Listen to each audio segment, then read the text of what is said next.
wunderschönen guten Morgen wünsche ich euch. Ich hoffe, euch geht's gut. Mir geht's sehr gut. Die Erkältung ist weg. Der Sommer ist wieder da. Jetzt, nachdem letzte Woche wirklich bodenloses Wetter war, ist endlich wieder Sonne da mit wunderschön blauem Himmel. Wahrscheinlich ist es ein bisschen überbelichtet, aber egal, ihr seht das schon noch.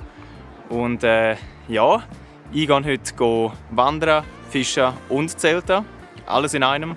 So richtiges, ja, wie es im Titel schon steht, glaube Alpa-Dings, Abenteuer, keine Ahnung. Sehe ich dann. Jetzt muss ich auch mal so hochalpine Seen zeigen. Und ja, vielleicht endlich mal ein Catch and Cook. Ich habe mich jetzt hier gerade in den Busch verpisst, weil auf dem Wanderweg sind tatsächlich Wanderer. Und die ja, mag ich nicht stören, die stören halt auch mich.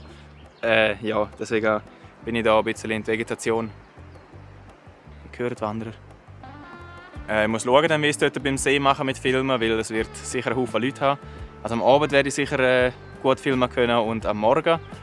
Aber das ist dann ein Zukunftsproblem. Das sehe ich dann, wenn ich da oben bin. Also genug schöne Bilder werde ich ja zeigen können. Und ja, dann würde ich sagen, wandere jetzt noch ein bisschen und zeige euch dann den See. Also,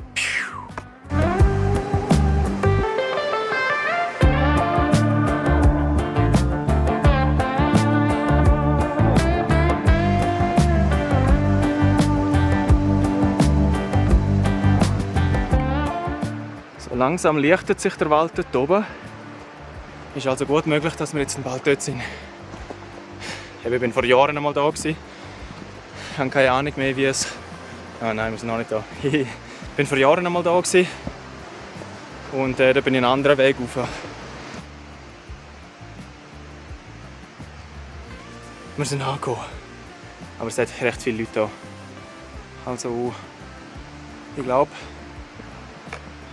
ich gehe dort hinten, auf die andere Seite. Und dann zuerst mal zum Mittagessen, weil habe ich Hunger. Ich habe jetzt meinen Platz hier gefunden. Ein bisschen abgelegen von den anderen Wanderern hier. Aber ich muss jetzt unbedingt den Pulli anlegen, weil ich bin so nass geschwitzt. Und man erkältet sich dann gleich eben noch schnell. Und es ist halt echt herrlich, wie die ganzen Forellen hier rumschwimmen. Also wirklich, da kann man auf Sicht mit Trockenflügen fischen. Ich freue mich schon.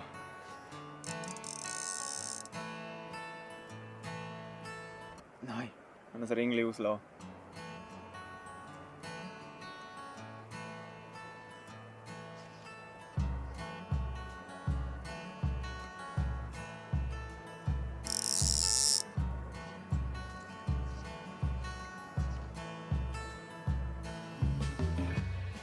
Jetzt habe ich ein bisschen Pause gemacht und neue Trockenflüge dran gebunden. Jetzt tue ich mal noch GoPro unter Wasser. Vielleicht kriegen wir so noch ein paar coole Aufnahmen.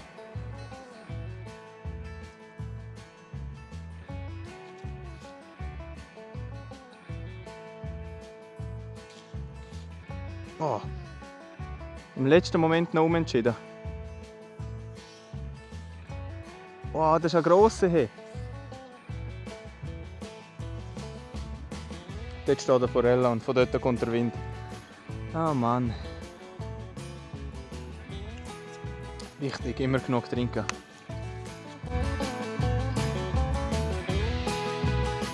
Immer wenn ich etwas anderes filmen will, kommt ein Fisch. Ja, er kommt.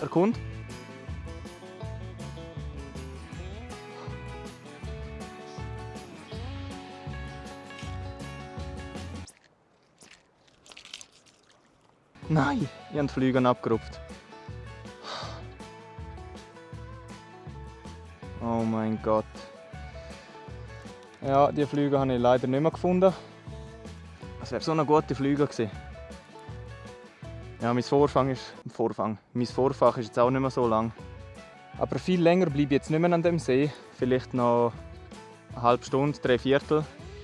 Und dann wandere ich zum nächsten rauf. Der ist noch mal ein bisschen grösser als der.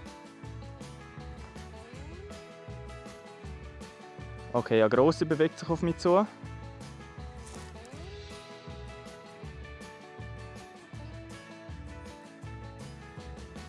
Ich habe sie!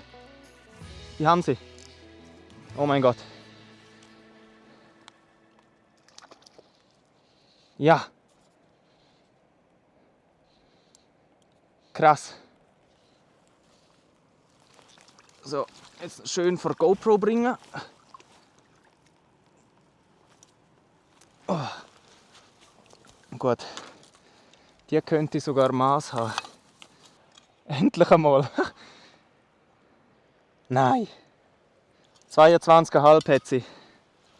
Entschuldigung, Forella.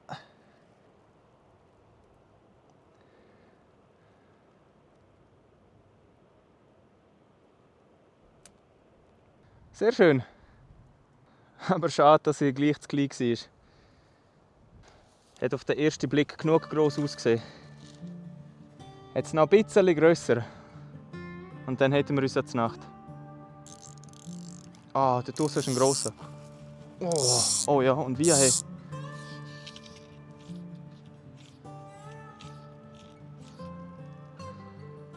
Ja, bitte. Nein, der ist zu schlau. Hat wahrscheinlich auch einen Grund, wieso er so gross ist. Also, ich werde jetzt hier mein Zeug packen und zum nächsten See aufwandern. Ich weiss nicht, wie lang das genau geht. Wahrscheinlich so eine halbe Stunde. Ja, plus minus eine halbe Stunde. Wenn es schöne Sachen gibt auf dem Weg zu sehen, dann zeige ich euch die natürlich. Also.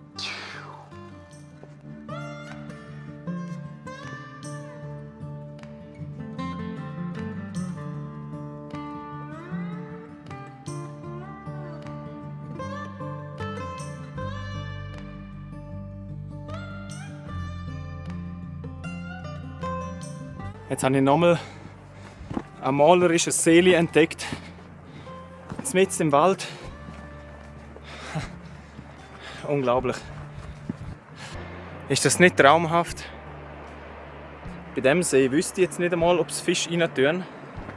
Aber ich fische hier jetzt auch nicht. Weil ich würde eben schon mal gerne dann zu dem anderen See raufgehen. Aber wow! Hey, ich komme nicht raus aus dem Staunen. Schaut euch das einmal an. Das ist ja unglaublich. Wow. Ich habe es im letzten Video schon gesagt. Also ich kann mich echt glücklich schätzen, dass ich hier in Graubünden wohne. Auch wenn ich jetzt gleich fast 2 Stunden bis hierher gefahren bin und jetzt nochmal 2 Stunden oder so gewandert bin. Ich kann mich nicht satt sehen an dem. Es ist so schön, es ist so schön. Also wenn ihr mal nicht wisst, was machen am Wochenende und ihr habt ein paar Stunden Zeit, dann gehen wir auf Graubünden. Hat so schöne Wanderwege hier. Und dann am Abend ein kühles Galander. Galanderglatsch. Oh, ein Schlamm.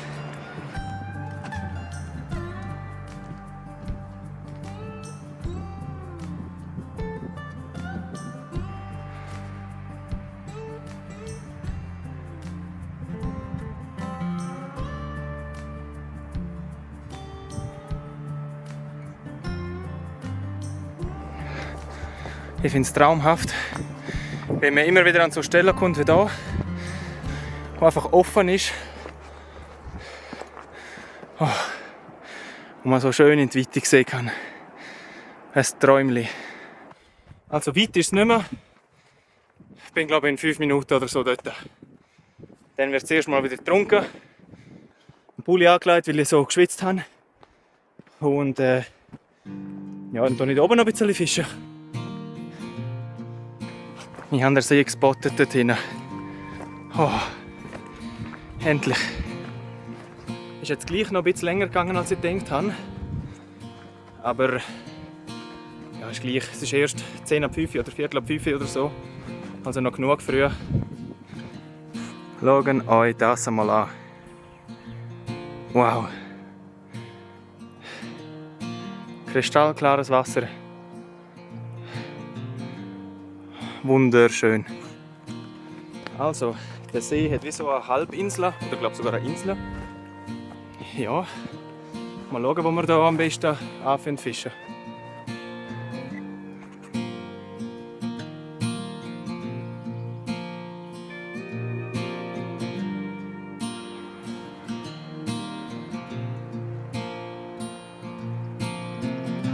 So, jetzt bin ich einmal um den halben See gelaufen. Ich weiss noch nicht genau, wo ich campen will. Weil Da sieht halt alles wie so aus. Und wenn, dann müsste ich vielleicht auf die andere Seite dort. Und dann irgendwo dort weiter oben, dass ich nicht gerade am Wanderweg tue. Oder ich gehe halt da so hinterher. Vielleicht dort rauf. Aber bevor ich mein Lager aufbaue, fische ich noch dort unten fischen. Also ich habe gerade nochmal nachgeschaut bis Swiss Topo. Und der Weg, der jetzt hier entlang geht, der geht irgendwo dort rauf an den nächsten See. Deswegen muss ich wieder zurück. Das dort, das Land, das ihr dort seht, das ist eine Halbinsel, die ist nicht verbunden dort mit dem dort.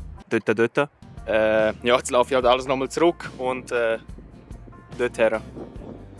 Ja, no. Also mein Plan wäre ja ursprünglich gewesen, noch den und nochmal einen See zu machen. Aber ich habe gerade vorher auf der App geschaut. Der ist hier hinter dem Kamm hier. Und das sind auch nochmal 330 Höhenmeter. Wow. Also ich finde den Rucksack jetzt schon recht schwer. Also ich glaube, ich chill es hier heute und morgen. Ja, und dann vielleicht dann morgen nochmal am unteren See fischen. Aber an dem hier auch ganz sicher. Und da kommt man jetzt zu dieser Halbinsel hier, wo der See trennt. Es gibt wie so den unteren See hier und dann noch den Hauptsee. Ja, der ist schon ein Stück grösser als der untere. Aber ich glaube, hier tue ich jetzt einmal mit Mozzi und Wobbler probieren. Ja. Ich glaube, meinen Schlafplatz habe ich auch gefunden. Und zwar hier. Dann habe ich. Das sieht man noch nicht. Aber dann habe ich zu dem See nicht weit. Und der See, der ist sowieso dann gerade unten dran. War geil. Aber ich gehe eben zuerst noch an die Spitze der Halbinsel zum Fischen. Oh yeah! Ist das nicht ein Träumchen? Oh mein Gott! Wow, ist das schön! Fisch habe ich leider noch keine gesehen bis jetzt. Dort seht ihr vielleicht noch die Ringli. Da ist gerade eine gestiegen. Ah, ja, und da ist eine gekommen. Also, ich sehe sie hier die ganze Zeit an der Oberfläche fressen. Deswegen packen wir Trockenflüge raus.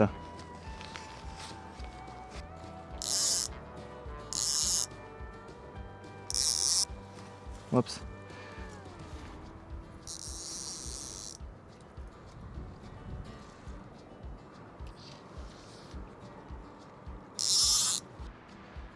Meine Hoffnung ist auch, dass sobald die Sonne weg ist, der Wind halt auch ein bisschen nachlässt.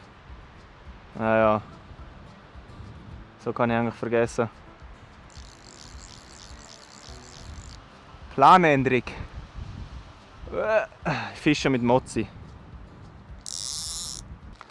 Ich habe hier so in einer Plastiktasche, jetzt fokussiert es wieder mich, habe ich so mein ganzes Zeugs, also Spinnköder, Flüge, Messschalen, Vorfach und Pokémon-Karten. Also da habe ich so Vorfächer und Muckensets. Dann hier mein neuer Schlafsack. Dann hier meine kleine Teleskoprute. Ich wollte jetzt halt nicht die Steckrute mitnehmen für hier rauf. Einfach weil es halt umständlich wäre, die dann halt auch noch umschleppen zu müssen. So, schon ready to fish, geil. Ich habe jetzt auch meine Mozzis umgerüstet. Ich weiß nicht, ob ich das jetzt schon vorgesagt habe. Aber ich habe Einzelhaken jetzt dran tun. Kein Drilling mehr. Weil ich ein bisschen zum Fischwohl schaue. Zumindest die ich halt wieder zurück tue. Auch die ich mitnehme, tue ich natürlich dann schnell töten und nicht, dass wir noch unnötig quälen. Ja, aber ich habe gedacht, eben damit die Untermassigen ein bisschen bessere Überlebenschance haben, tue ich Einzelhaken dran.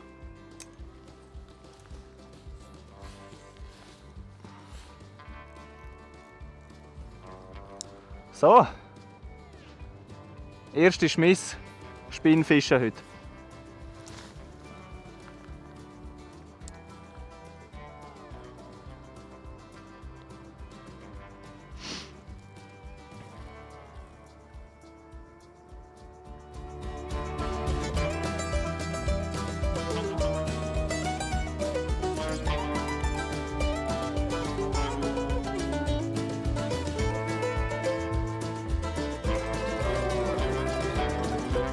Ich probiere es dann auch noch mit dem Duo Yuki. Aber ich glaube, ich tue eine Elritze Farbe dran. Ja. Es kommt ein Duo dran. Und zwar habe ich etwas ganz Schlaues gemacht. Ich habe bei dem 60er Duo habe ich den hinteren Haken, wie machen wir es jetzt? Habe ich den hinteren Haken austauscht. Ja, man sieht es halt auch schlecht. Gegen einen Zweifachhaken. Also das heisst, jetzt habe ich hinten 2 Haken und vorne einen. Wir sind dann immer noch in diesen 3 Haken drin, die man halt haben darf. Natürlich alle ohne Widerhaken. Gut, dann lassen wir den Duo einmal scheppern.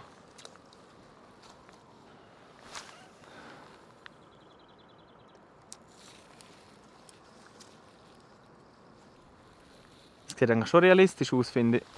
Oh, wo ist der jetzt her? Ah, gut. Also ich würde beißen, wäre ich ein Fisch.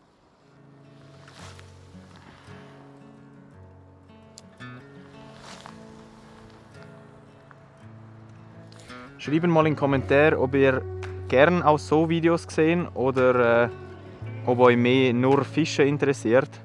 Weil ich habe nämlich auch den Gaudi, um eben auch wandern zu gehen und halt zu zelten. Ich weiss nicht, vielleicht kennen ein paar von euch den YouTube-Kanal Northwest Fishing Secrets. Der macht eben eigentlich ziemlich genau so Content, wo ich eben richtig cool finde. Und ja, das heute ist eigentlich so ein bisschen in diesem Stil. Einfach fangt er.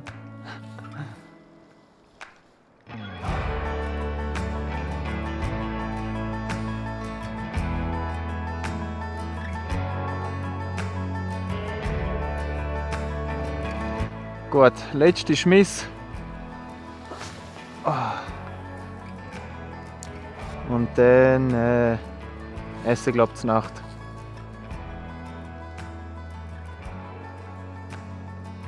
Ja nun, nichts hier bis jetzt. Ui.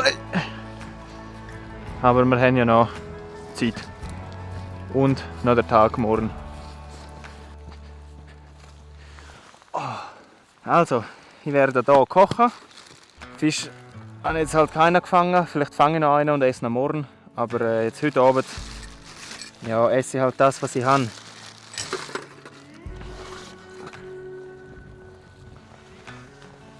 Da habe ich den Aufsatz für den Campingkocher. Nasstüchli, also Serviette quasi. Und Feuerzeug zum Feuer machen. Und natürlich das gute Grand Pack als Notfalllösung. Aber Sepp tue ich mir jetzt heute Abend gleich nicht an. Dann hier habe ich noch meine kleine Apotheke mit Kopfschmerztabletten, Lippenpomade, Gewürz, Zündhölzli, das typische Nothelfer, Erste-Hilfe-Set. Mit dem Zeltaufbau warte jetzt noch gerade. Es könnte immer noch sein, dass einer vorbeikommt. Deswegen, ja. Also wenn ich campiere, dann schaue ich so auf ein paar Sachen. Zum einen nicht länger als eine Nacht am gleichen Ort sein. Dann auf jeden Fall halt der Platz gleich sauber, wenn nicht noch sauberer wieder verlassen. Ja, hallo. Bin ich deppert? Wieso schaffe ich es jetzt nicht mehr? Easy Klick. Ja, aber dann mach doch auch Klick. Ah, oh mein Gott. Das ist noch nie so streng gegangen. Das habe ich sicher 3 Minuten oder so gehabt. Also. Machen wir da nicht einen zu grossen Chaos. Und tun wir mal die Zwiebeln klein schneiden. Nein, ich glaube, ich schneide die nicht klein. Tun die einfach das wie. Ja, wie mache ich das jetzt? Auf dem Stein. Also halbe Zwiebeln. Ja, dann wir die einfach irgendwie schön grob hier reinschneiden.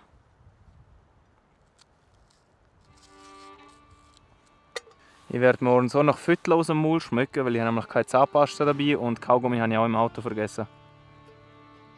Aber ist ja gleich.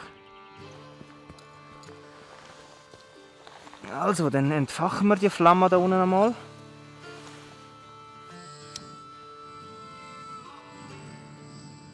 Ach ja, dann die andere Hälfte die sparen wir für morgen, falls wir vielleicht noch einen fangen.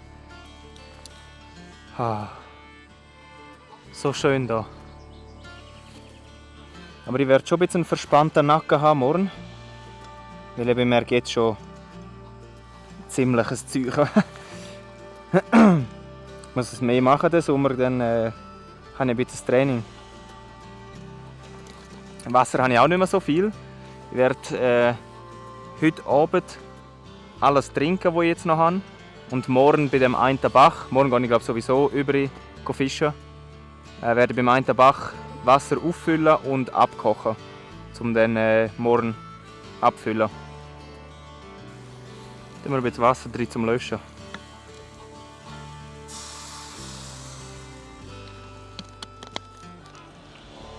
Bin mir nicht sicher, aber eigentlich sollte man so Mini-Pick und Servala und so Zeugs gar nicht erhitzen. Ich weiß nicht, kann vielleicht mal einen in den Kommentar schreiben, ist es wegen Nitritpökelsalz oder so.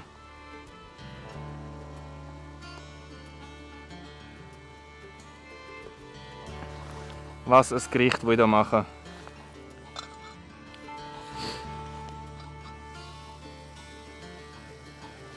Ja, ich muss das Wasser abkochen lassen.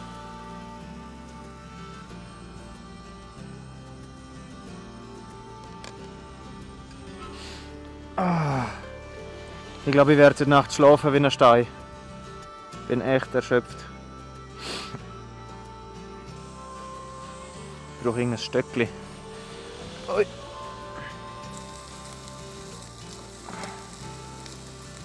Also ich lasse das jetzt noch ein bisschen köcheln, esse in Ruhe und schalte dann beim Zeltaufbau wieder ein.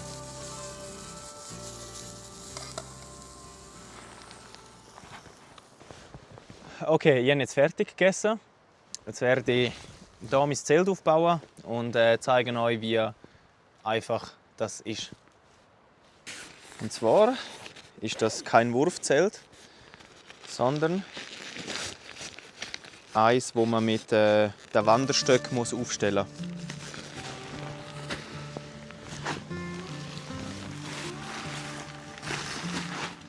Also dann haben wir dort Hering. Oh mein Gott. Also dann haben wir dort Hering.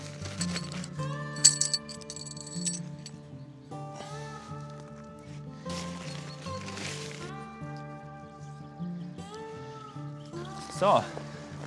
Jetzt kommen meine bombastischen Wanderstöcke ins Spiel. Die kann ich, kann ich hier öffnen.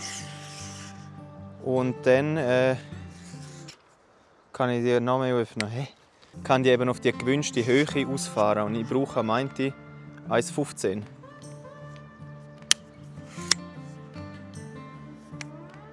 Ja. So. Und dann kann ich die so hier einhängen und mit einem Hering abspannen. Und dann das Gleiche auf der anderen Seite.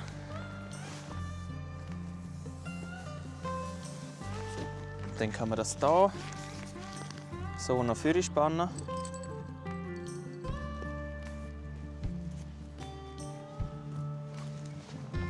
So. Dann steht es eigentlich schon mal nicht schlecht. Also ich werde euch die Zeit einblenden, die ich jetzt hatte, um das aufzubauen. Dann seht ihr, das ist halt echt keine grosse Sache. Und das Gute ist, das zeige ich euch jetzt gerade mal, da hat es den Reissverschluss. So. Dann kann ich nämlich mein ganzes Zeug auch hier reinnehmen. Und dann muss es nicht dort so rumliegen, wie es jetzt tut. Und Flügelgitter habe ich auch. Also sollten mir keine Moskitos reinfliegen.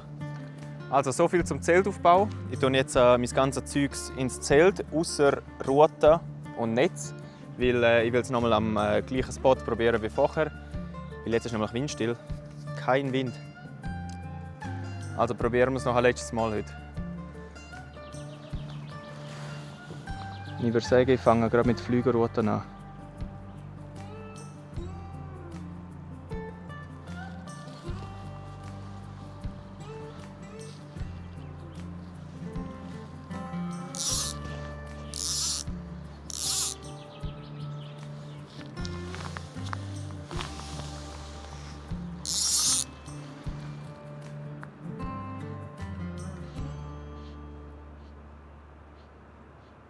Aber das finde ich jetzt komisch. Jetzt ist wirklich nahezu windstill. Oh mein Gott! Oh mein Gott! Oh shit! Ein grosser! Oh Scheiße! Hey, also das ist jetzt ein 30er etwa da. Oh Scheiße! Nein! Der hat voll meine Flügel gesnackt. Ja, das war jetzt schade gewesen. Aber es ist echt noch interessant zu sehen. Kleine Fische, die machen eine hohe Szene, wenn sie so die Flügel holen kommen, so lauter Platscher weit aus dem Wasser. Und jetzt der grosse, der wirklich nur so gerade so, also ganz, ganz fein gebissen.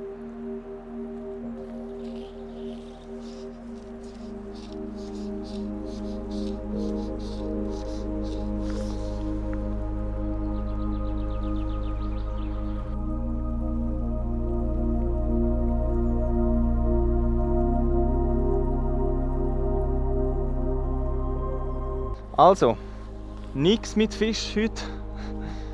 Aber ist ja nicht das erste Mal. Von dem her kann ich es verkraften.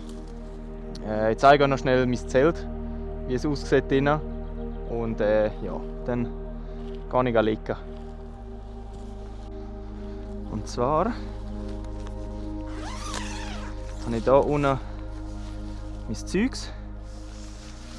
Und